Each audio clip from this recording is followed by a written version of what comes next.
You are watching another episode of Shane Solomon Meets, brought to you by the Cornwall Channel. I'm your host, Shane Solomon, and today I'm meeting the lovely Lisa Banks from Access Training.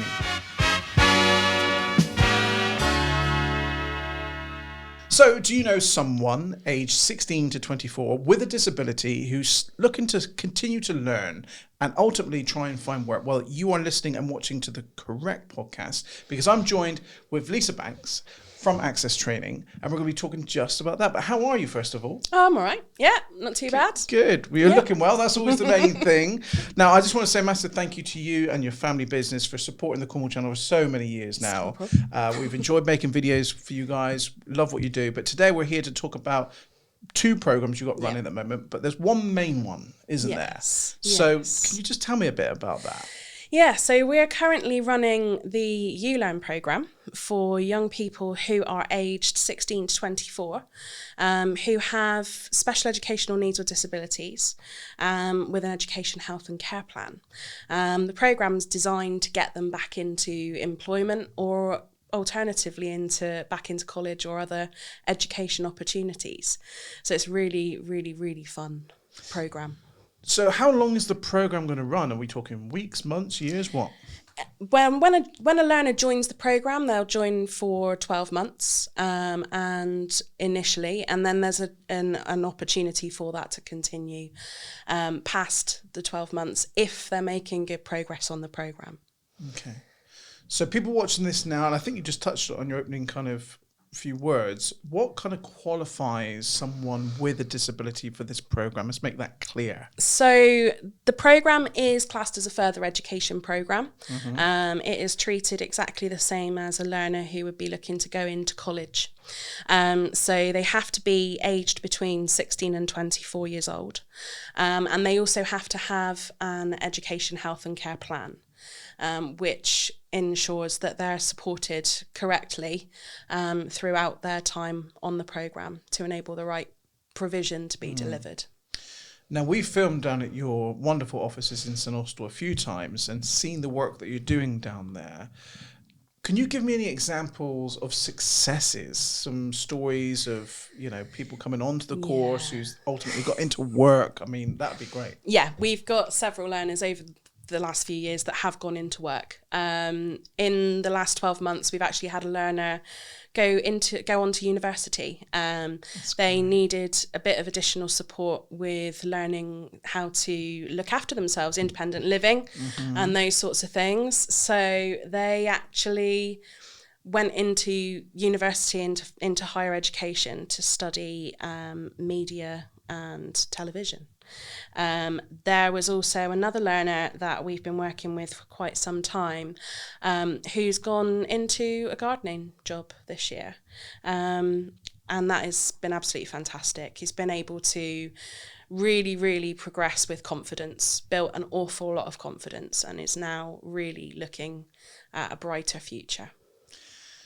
Now, we're talking about learners that can join Access Training to learn more and develop and ultimately try and get a work placement. But what about people that are delivering the training for you guys? People that work with you, mentors, there's the buddies, you call them. Yeah.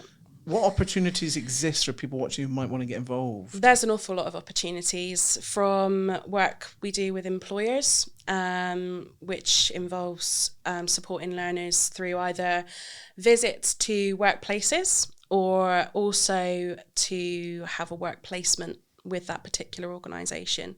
I know that we've got several organisations lined up for the new year, starting, it sounds strange saying new year, I should be here before we know it. That's the scary thing. But yeah, so we'll be looking to engage more staff to work with the learners, definitely. We've got buddies who go out to work placements with the learners. We've also got a team of mentors and student support assistants in St Austell who work very closely on a one-to-one basis normally with the learners, or one to two.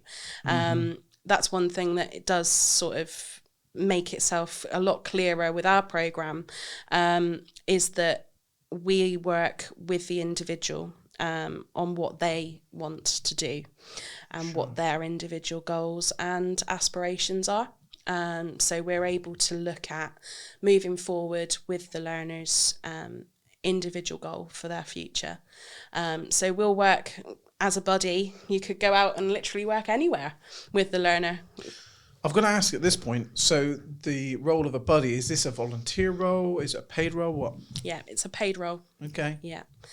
All the roles with the company are paid roles. The only thing that we ask for with employers is that we're able to send 2 people out with them instead of just 1. So we got the learner and their buddy. Okay. I've got to ask, what is the cost involved to the learner of this project? Absolutely nothing. That's unbelievable. So it's fully funded. Yeah. As long as they meet the criteria and Yeah. everything like that, it's fully funded. Yeah. That's phenomenal. So you're looking to hear from employers as well. Yeah. I want to really just emphasize that. I've said about, whether you want to hear from mentors and things like that, but employers, for people thinking this would be great, I could find, my ultimate employee through Access Training, really. Yeah. Yeah, and it's a very long-term thing as well. And I think that's where it's really, really beneficial to the business, because it's instead of looking for new staff every 5 minutes, you can basically have a learner on a work placement and see how they get along, and then it's a sort of mutual decision between the learner and the employer as to whether they, at the end of the programme, might want to actually employ the learner and look at going into employment, which we've had up in Bude recently. Oh, really? And what sort of role's that? In a warehouse. Okay. Yeah. Because I do a lot of work with a company called Success CXP at the moment, which works on an app and some software for looking after employees, because it's all about employee retention and benefits now. So, looking after the employees much more than back in the days of old, where people may have looked at their staff as liabilities, but really they're assets, and once you've got someone in the team, you really got to look after them. And it's not just a salary. No, it's not. It's quite important. It is really important. We actually, as an organisation, we find that we're probably more flexible as employers than most, because we want to help our staff and keep our staff. So yeah, that's definitely something we do. Well, you certainly have a great team, a huge CV, not only for yourself, but Gerald, of course, an absolute legend of a trainer and in the industry. Do we know how many years Gerald's been involved in training? And since 1982. That's unbelievable. Crikey, I would have been 1 year old there. Not to make you feel old, Gerald, at all. You're not old. You don't look old. But that's some CV of working in the training industry. And I bet it's changed a lot since then. Yes. Yeah, he does say it's changed. But then again, he'll also say, actually, the same thing is still there. Yeah. But it's just slightly different and more up to date. Yeah, indeed. And Judy, of course. Yeah. Judy is another absolute stalwart of the training industry.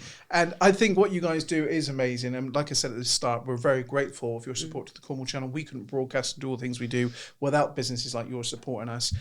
So it's always a pleasure to have businesses in here talking about what they do. Now, is there anything else you want to mention that I've not prompted you about so far in this podcast? I don't think so. I think the Learners programme, just an absolutely amazing opportunity for the learners. And if they want to come and have a look at where they would be working and different things like that, then they're always welcome to give us a call. Yeah, that's the thing. So if you're watching this podcast thinking, I know someone, this could be right up their street, put them in touch. Do the introduction to Access Training.